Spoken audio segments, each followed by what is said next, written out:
Então, a gente está no livro Iniciação à Viagem Astral, de Lancelin, escrito por João Nunes Maia. Refazendo forças. Existe um elegir da longa vida? Eis aí uma pergunta que vem sendo feita através dos séculos a todas as escolas do saber. É o homem procurando retardar a morte e permanecer mais tempo na Terra. Isso nos leva a indagar: o que um homem iria fazer em uma vida mais longa na carne? Se mesmo sabendo que seu período de permanência na matéria é relativamente curto, ele não procura aproveitar o tempo com vantagem para a sua evolução. Como ele usaria esses anos suplementares? Se ele insistir em viver contrariamente às leis naturais, entregando-se aos vícios, não só ao fumo, à bebida e aos tóxicos, mas também aos maus hábitos da linguagem, do pensamento e da escrita. Jamais encontrará a fórmula tão desejada. No universo, reina a harmonia. Sendo o corpo um micro-universo, é necessário que ele viva em harmonia com a natureza. Se eu só fazer uma... esse ponto ainda é muito confuso para a gente, tanto a nível científico como nível religioso, espiritual, porque esse prolongamento da vida, né, as pessoas que vivem muito tempo ou vivem pouco, ainda ninguém consegue dar assim, um roteiro ou uma explicação que seja aceitável como um todo, né? Porque você vê pessoas que levam a vida altamente regrada, que desencarnam cedo, e pessoas que fazem tudo que, em teoria, não é para ser feito, e tem vários casos que ultrapassam 100 anos de vida. Então, esse é um ponto que ainda é muito, assim, de pouco conhecimento, o que determina no nosso estágio a longevidade da nossa vida, que não são simplesmente você realizar, né, ou fazer as realizações do seu planejamento conforme você combinou com a espiritualidade estritamente, ou não fazer. Então, tem algo mais que a gente ainda não descobriu e não compreendeu. Nós, no estágio atual, eu vejo isso como uma coisa muito difícil de ser compreendida. O que proporciona nossa vida ser mais longa ou mais curta nesse estágio evolutivo que nós estamos? Vou dar um pensamento assim bem, um pouco controverso. Pegando as tuas palavras, ou a gente não entendeu ainda, e por não entender ainda, não compreendeu. E se já foi nos dado isso? Se o homem que busca, ele já tem. A gente está aqui vivendo a nossa eternidade. Nós somos eternos. Né? A gente vem antes e vamos continuar. A gente já tem esse elegir. Só tem que descobrir que você é um ser espiritual. Oi, Neuza. Achei fantástico se vivesse mais, o que faria? Eu falei, nunca tinha pensado nisso. Né, se até agora você não aproveitou, tanta gente fala, não quero morrer, mas o que você está fazendo na sua vida, né? Achei muito, muito legal essa pergunta que eu nunca tinha me feito, nunca tinha tomado Deus consciência. nos dá essa oportunidade, né? A gente já vem de antes, e a gente vem retornando nessa escola, nessas grandes escolas da vida, que inclusive acho que no próximo capítulo vai falar da escola divina, né? A vida é uma escola que nos recebe a todos como alunos do coração de Deus. E a harmonia é tamanha que ela não se esquece de nos ofertar somente aquilo que suportamos. Então, acho que a gente tem esse elegir, é a nossa vida espiritual. Agora, isso aí vem outra vez essa pergunta: o que a gente está fazendo com essa vida espiritual? Porque ela é eterna. A gente tem um despertar espiritual, tudo muda, o sentido da vida muda, a partir de um despertar espiritual. Aí a gente tem esse elegir da vida eterna, e a gente vai aproveitar mais, buscando aprender mais, procurando servir mais, né? Mas aqui eu acho que ele não está falando propriamente da vida espiritual, Sim. ele está falando da vida encarnada falando da mesmo. vida terrena. Porque a vida espiritual, assim, todo mundo é imortal, que a gente foi criado e, teoricamente, não tem fim. Né? A gente não pode dizer que a gente seja eterno, a não ser que a gente seja realmente parte de Deus. Mas o que ele fala aqui é da vida encarnada mesmo. O que gerencia esse viver mais ou viver menos enquanto aqui. A parte espiritual a gente sabe que não termina, a gente só muda de plano. Já deu a resposta: viver uma vida espiritual aqui. Ter uma vida melhor que espiritual. Diga, Ismael. Esse ponto, eu acho que é bacana mesmo, porque a gente, de certa forma, vive uma crise de percepção aqui no plano, né? Quando a gente não vê todo esse processo como uma vida espiritual. Ao desencarnar, ele não vai perceber ainda que é espiritual. Ele vai estar ainda naquela concretude, naquela realidade ao desencarnar também. O momento em que a gente começa a perceber que estamos vivendo a vida espiritual, mesmo aqui, e que só estamos em ciclos, né? Da mesma forma que temos o dia, o ciclo, né, de 24 horas, temos o ciclo do ano, estamos dentro de ciclos. Nós estamos aqui dentro de um ciclo, mas vivendo realmente essa vida espiritual. Então, no momento que a humanidade começar a despertar para esse aspecto, sempre é uma escola, né? Não importa o tempo de vida aqui, mas o quão aproveitou. Então, se foi cedo ou tarde, é o quão aproveitou. Quanto que foi essa experiência nesse ciclo de aprendizado. Então, acho que realmente esse seria o grande ponto mesmo. Eu acho que agora você tocou no ponto que eu estava pensando. Tudo gira, na verdade, em termos da percepção da morte, do que seria a morte. Então, a gente precisa compreender melhor essa percepção que a gente tem da morte, que, na verdade, não acontece. Então, essa coisa de vida mais longa ou vida mais curta, na verdade, isso é uma discussão que não interessa, não é esse o ponto. Na verdade, é a gente entender a percepção da morte. E se a gente perceber que ela não existe, a gente só tem, na verdade, uma vida espiritual em planos diferentes. E despertar para isso, né? Que é a questão, eu acho. Despertar, ter conscientização e viver nela, né? Nessa harmonia. Porque é nesse parágrafo aí que o Ismael pôs aí, né? Que parou aí. No universo reina a harmonia. Ser no corpo um micro-universo. É necessário que ele viva em harmonia com a natureza. Com a sua própria natureza e em volta da gente, né? É uma benção. Agora, vou aproveitar mais, né? O que a gente está fazendo aqui, né? Eu estava pensando sobre isso que o Ismael falou, porque quando a gente tem consciência, começa a tomar consciência espiritualmente, a gente fala que era ir embora logo, né? É o contrário. Só que aí a sabedoria, né, de você não é você escolher, né? Você viver o que tem que ser vivido, né? Passar por tudo, né?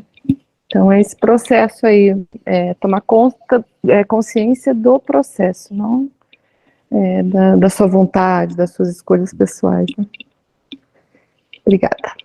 Tira o ego, põe o ego de lado, né? E eu acho que o tempo também vai trazendo mais maturidade, né? Para você compartilhar suas experiências, né? Por exemplo, você está com a Marina aí agora, né? Tão pequenininha, e você vai compartilhando as experiências, né? Vai passando. Um aninho hoje.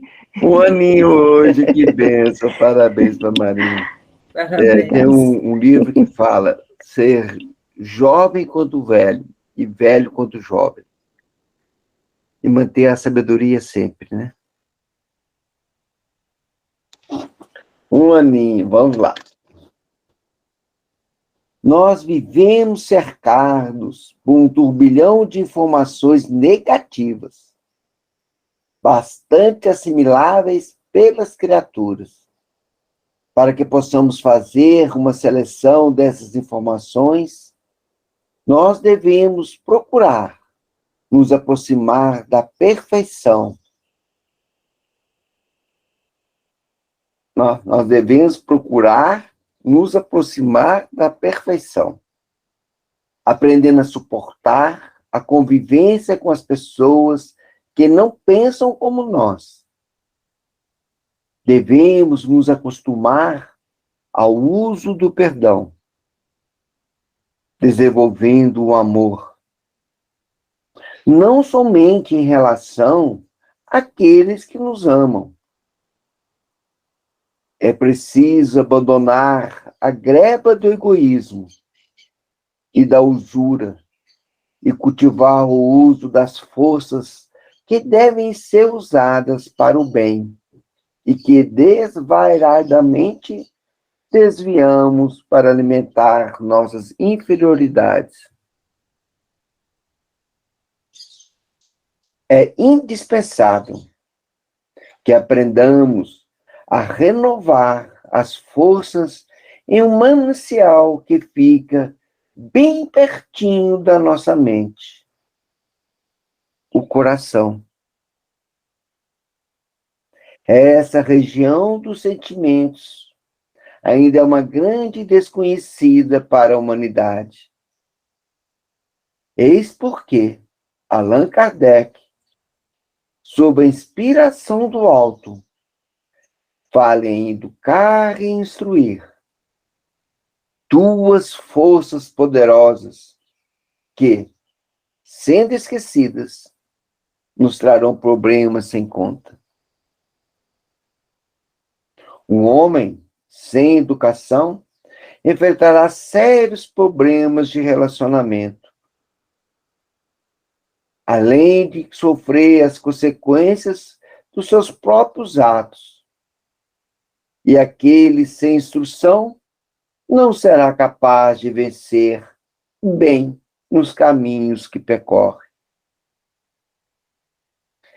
Seguidas essas diretrizes, surgirá a iluminação interior,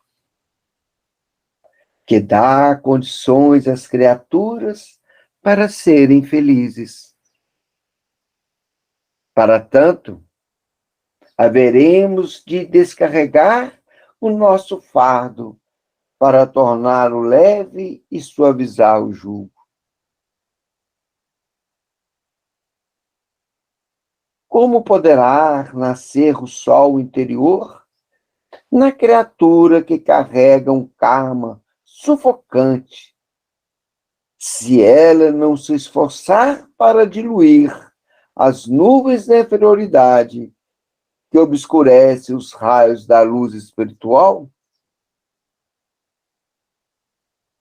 As águas barrentas da inferioridade surgem da fonte que está dentro de ti mesmo. Limpa essa fonte e os efeitos desaparecerão. Gente, que forte, hein? As águas barrentas da inferioridade surgem da fonte que está dentro de ti mesmo. Limpa essa fonte e os efeitos desaparecerão. Rômulo, deixa eu só fazer uma reflexão também sobre esse parágrafo. As águas barrentas, primeiro sobre o parágrafo anterior, né, quando ele fala assim, como poderá nascer o sol interior da criatura que carrega um karma sufocante? E a gente já conversou sobre isso, que nós temos todo o nosso passado aí, com esses bolsões de vivências, né, esses bolsões kármicos, que estão ali ainda reverberando em nossos campos energéticos, esperando o nosso processo de cura, de cicatrização. E aí ele dá o caminho, né? As águas barrentas da inferioridade surgem da fonte que está dentro de ti mesmo. Limpa essa fonte e os efeitos desaparecerão. E que, de certa forma, é muito o que esse grupo faz, né? Quando a gente começa a elevar a frequência e emitir amor, emitir aquelas energias, aquelas emanações, nas frequências mais puras e harmônicas, é como se fosse limpando e fortalecendo essa fonte que vai que vai sendo distribuído e canalizado pelo corpo energético, trazendo os processos de cura, de limpeza. Então é como uma fonte que você cada vez mais começa a abrir, e aí vai deixando correr, correr, aonde vai modificando aquele teor barrento para uma energia cristalina, pura, que vem dessa fonte que temos lá dentro, sabe? Então achei muito parecido aqui com o nosso grupo. Em que isso vai sendo distribuído também para outros, e nessa troca vamos nos auxiliando, né, cada vez mais, nos auxiliando não só a gente, os espíritos que estão aqui, toda a humanidade e todo o cosmos, né, nesse grande organismo que nós estamos. Eu vejo esse parágrafo como uma forma mais poética, que ele diz para a gente, simplesmente conhece-te a si mesmo. Que você limpar a fonte que tem de você é você se interiorizar, você buscar realmente o que habita o teu interior. E aos pouquinhos, reconhecendo o que tem ali dentro, você vai limpando a água da tua fonte, né? Então, é tudo isso que a gente faz, na verdade, como o Ismael estava falando. Na verdade, a gente não só irradia, a gente cada vez que se reúne aqui, discute, um fala uma coisa, o outro fala outra, a gente vai pensando e aquilo vai reverberando dentro de nós mesmos. E a gente tira um cascalhozinho da fonte, pensa em alguma coisa que a gente fez ou deixou de fazer. Então, tudo isso, no meu modo de ver, é tão intimamente ligado ao se conheça. Se você se conhecer, saber quem você é, os seus potenciais não têm limite. A gente imagina numa janela bem suja, onde não passam os raios solares. Está bem suja, toda suja, toda. Chega a estar marrom, preto, todo sujeira. Você limpa um pedacinho ali, já o raio entra, né? Os raios solares entram, né? Aqui ela fala, né? Se esforçar para diluir as luzes da inferioridade que obscurece os raios da luz espiritual. Então, a gente começar a limpar a nossa janela, né, do coração, da mente, através dos estudos, né, através da educação, da disciplina, né, que Allan Kardec nos ensina aqui. Isso vai entrando os raios solares, né, os raios da espiritualidade. E que bênção, né? Meu Deus. Por isso que eu estou aqui todo dia para pegar esses raios de sabedoria de vocês aqui. Então, vou repetir o último parágrafo, que realmente é muito... As águas barrentas da inferioridade surgem da fonte que está dentro de ti mesmo. Limpa essa fonte e os efeitos desaparecerão. Só se começa a entender isso com a chegada da maturidade. O tempo é o grande mestre que ensina no silêncio as mais profundas lições. As escolas iniciáticas que ensinam os discípulos a ficar alegres com tudo, a aceitarem todas as situações para viverem em paz. Mas a coisa não é bem assim. Encontramos alienados mentais que permanecem rindo a vida inteira, sem que seus distúrbios melhorem. Até o sorriso exige uma certa arte. A aceitação não deixa por menos. A verdade tem seu lugar. E a palavra requer o timbre adequado ao lugar e à hora.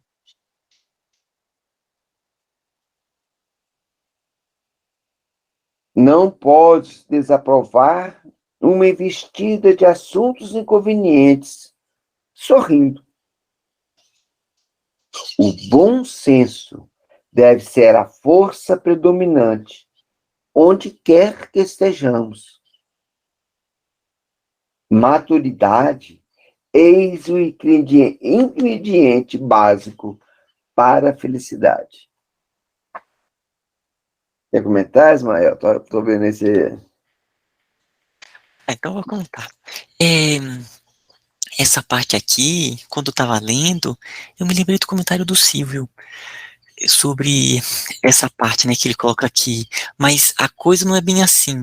Encontramos alienados mentais que permanecem rindo a vida inteira, sem que seus distúrbios melhorem.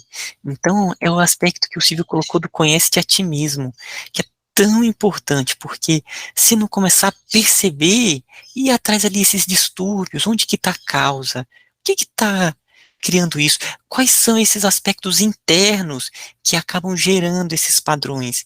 Então, vem a questão que não é só o sorrir, é um processo de reciclagem interior, de reforma íntima, de se conhecer, de se trabalhar. Então, veio bem mesmo esse aspecto do conhece-te a ti mesmo, sabe? Que eu achei mais interessante até no final, quando ele diz: não pode desaprovar uma investida de assuntos inconvenientes sorrindo. Quer dizer, a gente não pode, não é a questão de ser conivente ou não com alguma coisa errada ou alguma ideia desarmônica que está sendo apresentada a você, não. É aquela coisa que a gente tem o hábito de não querer se sentir mal, não querer passar por chato e se omitir. Aqui o que ele fala é a omissão da nossa função de falar a verdade. Claro que há níveis que a gente não vai se comparar à espiritualidade muito mais evoluída, mas a gente não pode, para mim isso diz exatamente, não se omita diante daquilo que você não acredita, por questão de não parecer chato, de não se indispor. Então, o que ele diz aqui, o que desaprova não pode, dos inconvenientes, você não pode desaprovar sorrindo, é porque muitas vezes a gente vê nos livros, inclusive, né, algumas chamadas de atenção que eles não são mal educados, não são excessivamente duros, mas são firmes. Isso não é assim e não é assim. Mude o jeito. E acho que essa postura que a gente tem que repensar em nós. Isso faz parte da limpeza da fonte que tem dentro de nós. Porque quando a gente não exprime uma opinião, não toma uma atitude que a gente acha que é a correta dentro do que a gente acredita, a gente se omite e a gente faz exatamente isso. Lida com a desaprovação do que a gente não quer, sorrindo. E não é assim que tem que ser feito. Os contrapontos sempre se fazem necessários, né? Então, é saber ouvir, compreender, se colocar com maturidade, né?